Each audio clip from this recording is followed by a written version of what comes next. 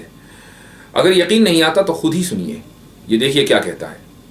You know, throughout my time in university, almost everyone I knew was an atheist. We would go in the university bus singing parody about Quranic verses.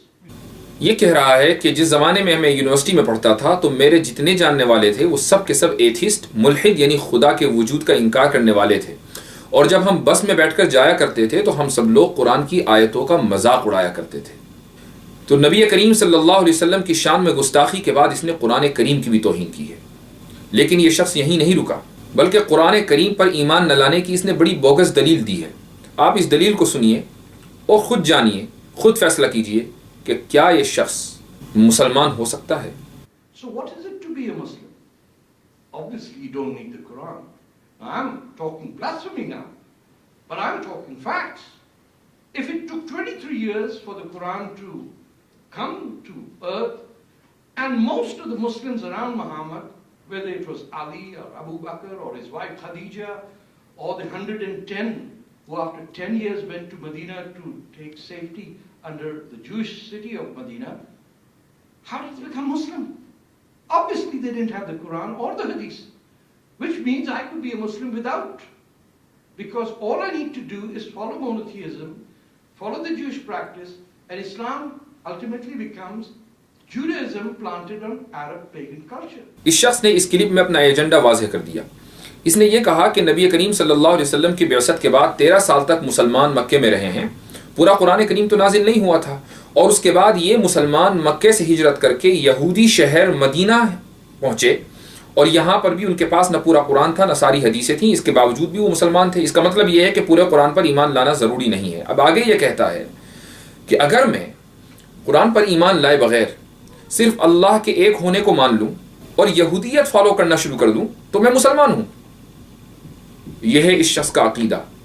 کیا اتنی صراحت کے بعد، اتنے واضح الفاظ سامنے آنے کے بعد، کیا ابھی بھی کسی کو شک ہے کہ اس کا ایجنڈا کیا ہے؟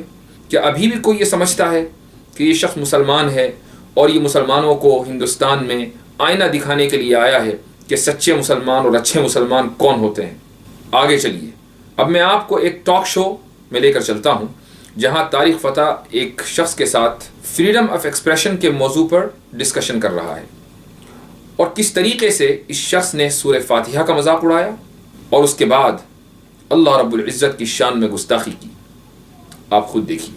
سورہ فاتحہ میں بھی آ جائیے تو اوپننگ چیپٹر کے اندر ہی کرسچنز، اور اوپننگ فرسٹ پیج میں تو کرسچنز اور جوز کے بارے میں کیا لکھا ہوا ہے؟ کوئی آیا ہے جس نے کہا کہ بند کرو یہ کتاب؟ اس سے زیادہ واضح ثبوت آپ کو اور کیا چاہیے؟ یہ شخص چاہتا ہے کہ قرآن کریم پر پابندی لگے۔ قرآن کریم کی شان میں اگر کوئی گستاخی کر سکتا ہے، اس کی توہین کر سکتا ہے، تو قرآن پر اعتراض کرنا تو چھوٹی بات ہے۔ یہ چاہتا ہے کہ قرآن کریم پر پابندی لگے، اور یہ کہہ رہا ہے کہ قرآن کریم کے پہلے چیپٹر میں ہی یہود اور نصارہ کے خلاف آیتیں ہیں، اس لیے قرآن کریم کو بند کرنے کا مشورہ دیا جا رہا ہے۔ اب آپ اگلی کلپ دیکھیے اور اس سے آپ کو اندازہ ہوگا کہ یہ شخص نہ اللہ کا ہے، نہ اللہ کے رسول کا ہے، نہ قرآن کا ہے، نہ اسلام کا ہے، یہ کس دین کا ہے اور کس مذہب کا ہے یہ اللہ سبحانہ و تعالی بہتر جانتے ہیں۔ اگلی کلپ ملاحظہ کیجیے۔ تو ہم نے اپنی بچی کو، میں نے یہ کہا کہ it is the air we breathe, you know, the water, everything is God.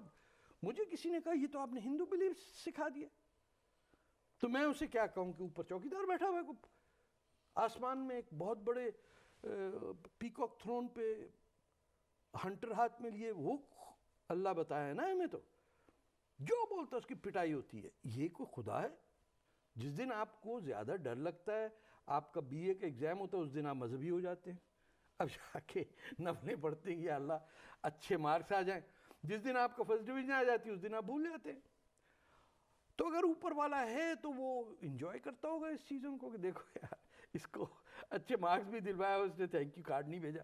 Us clip میں اس بات کا کھل کر اعتراف ہے، اگر اوپر والا ہے، یعنی اس کا یقین نہیں ہے کہ اوپر والا ہے یا نہیں، اگر ہے اس کے بعد جو اس نے اللہ سبحانہ وتعالیٰ کی شان میں گستاخی کی ہے اس کو مزید واضح کرنے کی ضرورت نہیں ہے۔ یہ مختصر کلپ آپ کو اس لیے دکھائی جا رہی ہے تاکہ اب آپ خود ہی فیصلہ کریں کہ اس شخص کو مسلمان مانا جائے یا نہیں، اس شخص کے اوپر اعتماد کیا جائے یا نہیں۔ جو بات یہ کہہ رہا ہے کیا اس بات کے اندر کوئی سچائی ہو سکتی ہے یا نہیں؟ مجھے یقین ہے کہ اس مختصر کلپ کے بعد آپ کو اندازہ ہو گیا ہوگا کہ اس کا ہڈن ایجنڈا کیا ہے۔ اب سوال آپ کی غیرت کا ہے، 20 کروڑ مسلمانوں کی غیرت کا ہے۔ اس ویڈیو کو دیکھنے کے بعد آپ اپنی غیرت چیک کیجئے اپنے دل میں، اگر موجود ہے تو بہت اچھی بات ہے، اور اگر نہیں ہے تو آپ بھی گھر بیٹھیں اور ہم بھی گھر بیٹھتے ہیں۔ لیکن ہاں یہ ضرور یاد رکھیے گا کہ نبی کریم صلی اللہ علیہ وسلم کو منہ دکھانا ہے، اور آپ صلی اللہ علیہ وسلم کی شان میں گستاخی کرنے والوں کے خلاف کم سے کم اتنی کارروائی تو ہونی چاہیے ملک کے قانون کی روشنی میں کہ ان کا شو فوری طور پر بند ہو جائے، اور جس چینل کے اوپر وہ شو چل رہا ہے اس چینل پر فوری طور پر پابندی لگے۔ اس لیے میں 20 کروڑ مسلمانوں کو اور ان کی غیرت کو دعوت دیتا ہوں اس ویڈیو کلپ کے ذریعے۔ جزاکم اللہ خیر الجزا۔